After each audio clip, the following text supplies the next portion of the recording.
Alright, what's going on everybody? Welcome back to another video here on the channel, and today we're going to be talking about China. More specifically, we're going to be talking about China's economy. Now, I've seen a lot of speculation, I guess I can really only call it online, about the potential for the Chinese economy to collapse, and oftentimes, you'll see numbers set aside. Like I saw a YouTube video, and it said something like, China's economy will entirely collapse in like 29 days, or something like that, right? And I watched the video. It was a pretty good video. Very informative, it was a lot better than I expected, because on YouTube, people, they clickbait, they put a lot of ridiculous things in the title, but it was a really good video, and it actually inspired me to continue kind of researching the situation, because this is actually a pretty major thing that could really have a lot of ripple effects, I feel like, on the global economy, and it really could be something worth paying attention to, but also at the same time, I feel like people are over-exaggerating what's happening to the degree that they're virtually promising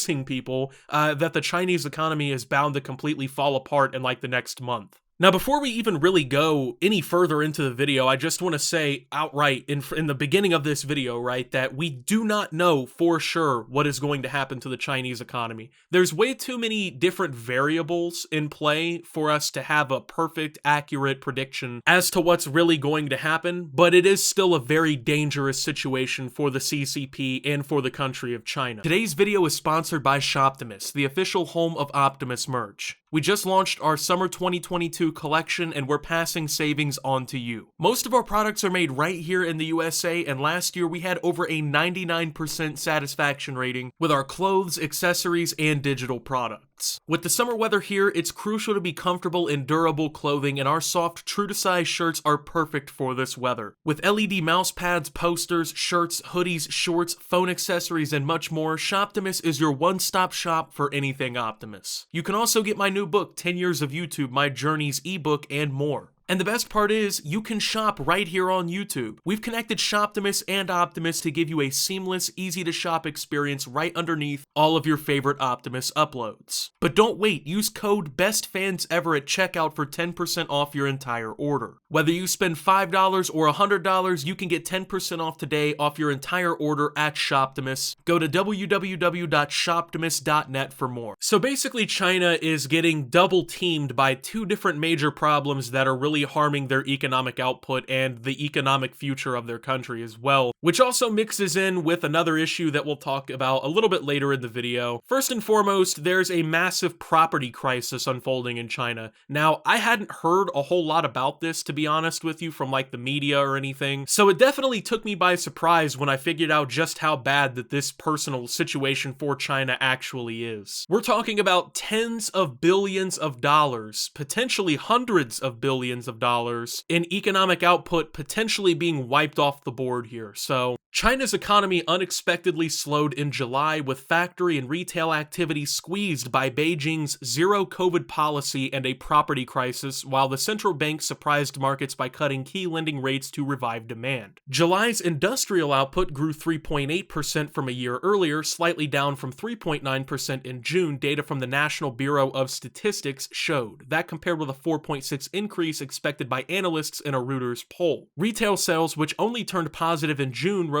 2.7% from a year ago, greatly missing analysts' forecast for 5% growth and below the 3.1% growth seen in June. The world's second biggest economy narrowly escaped a contraction in the June quarter, hobbled by the lockdown of the commercial hub of Shanghai, a deepening downturn in the property market, and a persistently soft consumer spending rate. However, risks to growth abound as many Chinese cities, including manufacturing hubs and popular tourist spots, imposed lockdown measures in July after fresh outbreaks of the more transmissible Omicron variant were found. So essentially, there's two pretty major issues with the country right now that are kind of combining together at the worst possible time to extremely damage the output of the Chinese economy. First and foremost, they have a zero-COVID policy in China, which means that the CCP, the Chinese Communist Party, which is the ruling party in China, essentially is targeting zero COVID cases in the country. Now, obviously, that is ridiculously difficult to do when you have over 1 billion people in your country, especially with a virus as transmissible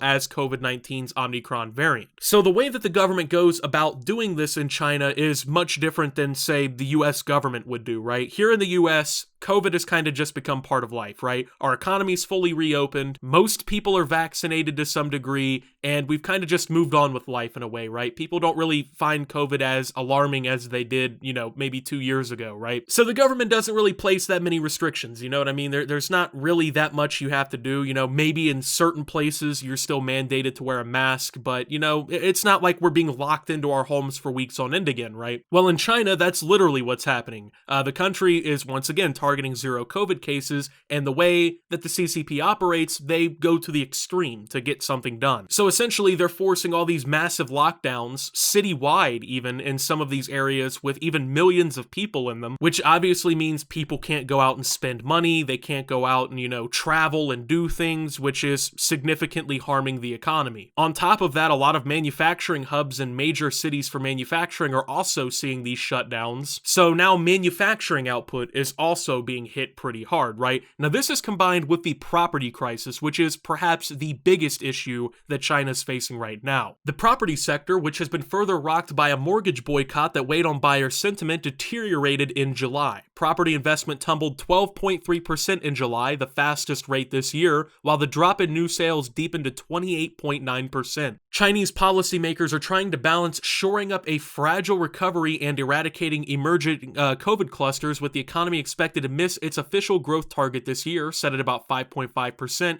for the first time since 2015. All economic data disappointed in July, with the exception being exports. Loan demand from the real economy remained weak, suggesting cautious outlook for the months ahead, says Ni Win, a Shanghai-based economist of Huabao Trust, adding that COVID outbreaks and the heat waves in July weighed on activity. Now it's looking increasingly challenging to even achieve the 5 or 5.5% growth in the second half. The employment situation remained fragile. The nationwide survey-based jobless rate eased slightly to 5.4% in July from 5.5% in June, although youth unemployment stayed stubbornly high, reaching a record 19.9% in July. So you might be wondering, oh, well, what's the big deal with this property crisis? What exactly is going on? Well, one situation that a lot of people have been using to explain the growing property crisis in China is something called Evergrande. Now, Evergrande is a developer company in China. It's the largest of the developer companies in China, and currently it is massively indebted. It has around 200,000 employees, owns more than 1,300 developments in more than 280 cities throughout China, and the company's facing massive liquidity issues, okay?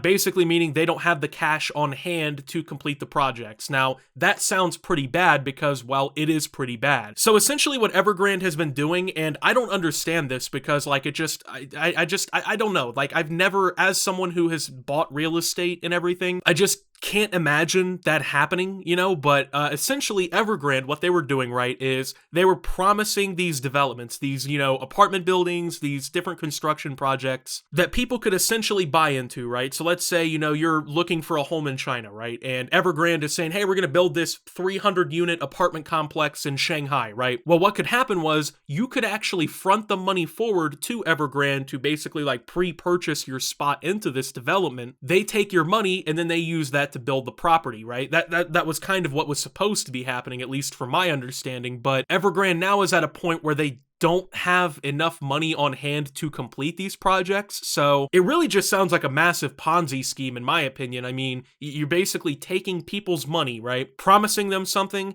and then you're taking that money and using it to do the things that you're promising the new investors that you found, and then you take their money and it goes on and on that way, right? So people essentially were paying for unfinished construction projects from Evergrande that Evergrande now can't really complete. Now it's getting to the point where thousands of people who previously paid down payments on these projects have threatened to stop paying their mortgages on these projects if construction's not completed in time, which Evergrande is constantly missing these deadlines. So the Chinese government is basically trying to step in and help prop up Evergrande and get them through their debt crisis and everything. But if Evergrande fully collapses, which is entirely possible at this point, due to the consumer issues, due to the financing issues and everything, it could lead to a wider revolt in the housing market of China, which equates to about 30% of the country's GDP, which could massively trigger a huge recession in the country and housing problems that the country probably isn't really ready for. It's even gotten to the point where people have staged protests in central Wuhan, which is extremely rare for us to hear about from China because the government is so overbearing that they shut down any chance for protest. And apparently it's gotten so bad that the Great Firewall and the internet censors in China haven't even been able to stop the spread of this information on the the Chinese internet, which is leading to an exponential growth and knowledge of the situation that's increasing the danger of the situation for the Chinese government, because now more and more people are getting pissed, right? So it's not necessarily looking great for China right now. There's a lot of talks about, oh, they might fall into a recession, their economy might collapse. I don't see how the second largest economy in the world falling into a major recession or in